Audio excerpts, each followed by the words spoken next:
All right, welcome back. So now we're moving to the second part of our talk, and we're looking at how ADHD shows up in our relationships. And this is called the ADHD effect on relationships. And here is what I want you to hold in mind.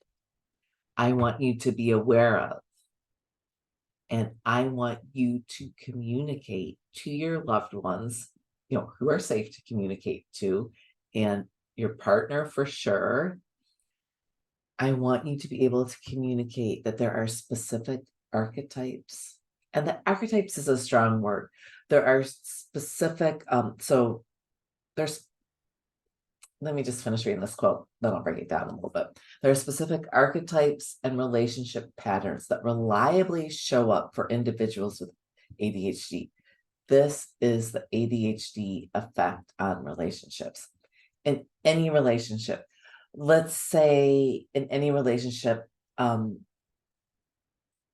just go with ADHD patterns. Let's say you're the more organized person in your relationship. So if you're the more organized person, you're going to be the one who sees the mess more. And so you are going to be the one to begin naturally cleaning it up more.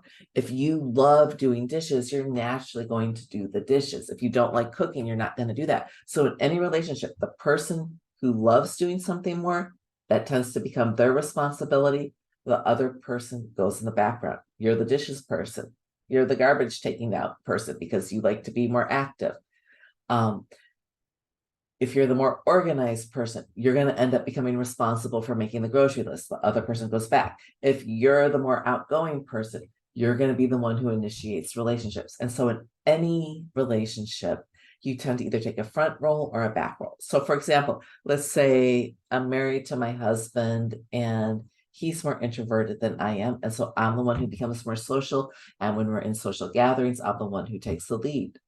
Let's say we get divorced and I start a relationship with somebody else and they're the more outgoing one. All of a sudden, they're the one who's taking the lead and I'm in the background. I'm the more introverted one. So our roles change, and there are specific roles to ADHD. And that effect on relationships, the reason why it becomes so important to address this and to talk to our partners about this, and you've probably seen this, if you've had ADHD for a while and you've been in relationships for a while, ADHDers, we are more than twice as likely to get divorced. And relationships with one or two people with ADHD often become dysfunctional. And, I shared with you a little bit about my story from my late 20s, early 30s. This was definitely the case for me. These predictable patterns, based on my differences in executive functions, not being as organized, being a people pleaser, being caretaker, having a hard time figuring out my needs, tuning into other people's, it led to particular patterns. So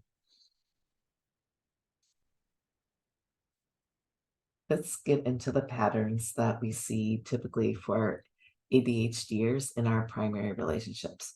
So for the non-ADHD partner, or for the ADHD partner with more mild symptoms, they tend to feel overwhelmed with responsibility, tend to feel neglected or ignored, right? Because the ADHDer is distracted or has hyper focusing on something else, or can only pay attention to kids and can't transition to partner.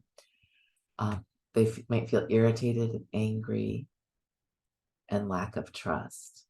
And they definitely also should be in there. They feel unloved, not listened to, and disconnected. For the ADHD partner, the tiger, they also feel frustration and anger. And there's also shame, right? That lack of self-worth, fear of failure because we failed and made so many mistakes, and that low self-esteem.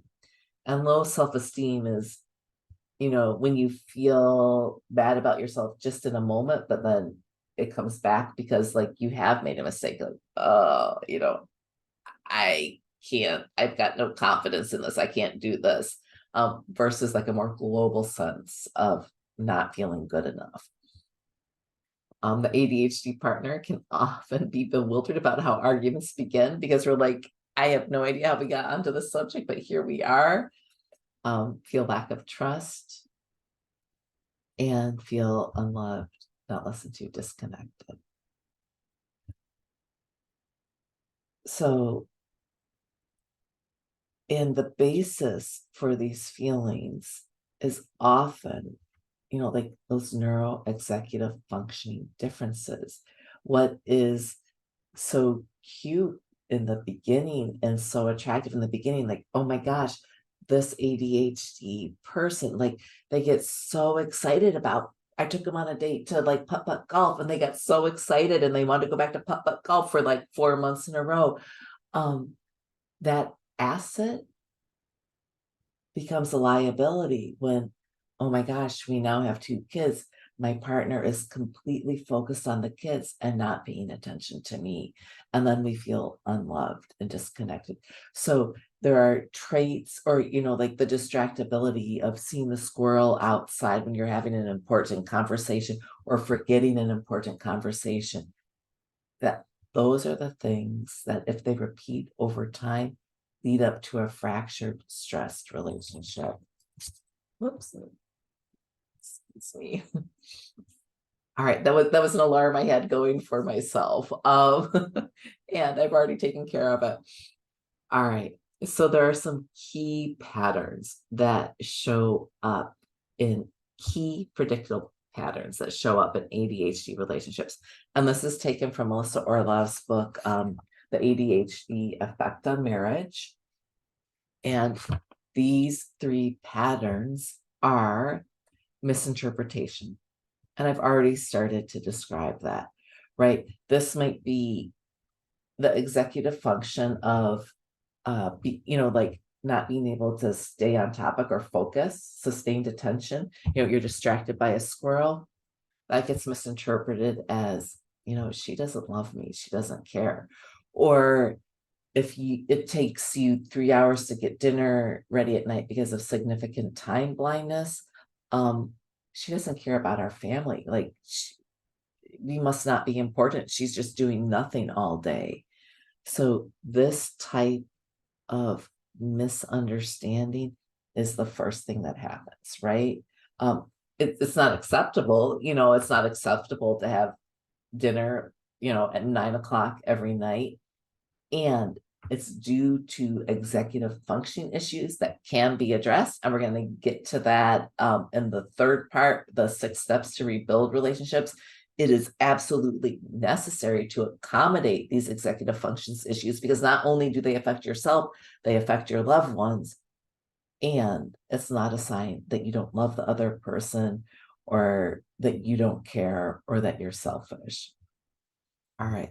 So that's the first one is misinterpreting ADHD symptoms for you don't care, you don't love me, or the ADHD partner misinterpreting them. There's something wrong with me. I'm bad. I'm stupid.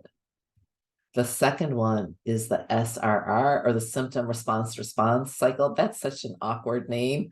I like to call it the ping pong, or it's like, when behavior begins to escalate. So you burn dinner. If it's a symptom response within yourself, you burn dinner, you tell yourself, oh my God, I'm so stupid. I mess up. I can't do anything right. Oh crap, I'm just going to go to bed. That's an internal symptom response. When it goes between you and your partner, oh gosh, I burned dinner. What's wrong with you? You can't do this. This is dangerous. And then you say like, well, if you would have helped me more and it's the response is when you get defensive and you start escalating. It's like, well, you never get home from work on time and So that's the response and, escalation. The third one is, and this is, this one, when this gets, solid, it can be really problematic. The parent-child dynamic. And so this is when the higher functioning partner or the non-ADHD partner begins to overfunction. They begin to take on too much. My particular pattern was I have mild ADHD. And so I would be with somebody with stronger ADHD, and I would take, I would overfunction and, do that caretaking and people pleasing. And then my partner would underfunction. They would, yeah, just completely underfunction in certain domains, and I would be overwhelmed and they would underfunction. And that's the parent-child dynamic. And that, if you're in a romantic relationship, that just kills the romantic vibe. So that parent-child dynamic, and that really breeds that resentment, and and then, the other partner just feels inferior and like they're not good enough. And the consequences that you see with unacknowledged or untreated ADHD, you get these patterns going, you get the turtle and the tiger, and what it results in terms of the partnership is lack of intimacy.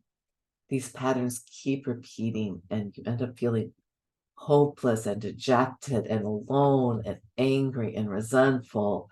Um, and that's, yeah, I mean, that's just devastating to live in day after day. It really does lead to health and well-being to suffer. Um, and if you're an ADHD and you're in these relationships and these types of relationships and you're not treating the ADHD and your partner isn't getting help, the relationship becomes toxic. And then we stick in the relationship because we fear like we're not going to be able to, like, we've had a history of bad relationships and we're afraid that we're going to be rejected no matter where we go. So we stay. And for those of you ADHDers, it's sometimes called the ADHD tax, financial implications. You get a subscription to something that you're not using and you never cancel it. You buy all these groceries and then you don't use the food. You see a $2,000 vacation that had been $6,000, and how can you pass that up? And so there tend to be financial implications, and this can be devastating. So that's going to wrap up the second portion. The patterns that we see, the archetypes, or the, kind of different personality profiles that emerge in terms of relationship patterns with the ADHD effect on relationships. And I want to turn to having you ask me some questions. And my questions for you during this next part are: how do you think ADHD has affected your relationships? And what are the common feelings you experience in your relationships? Like that anger, that frustration, that feeling lonely.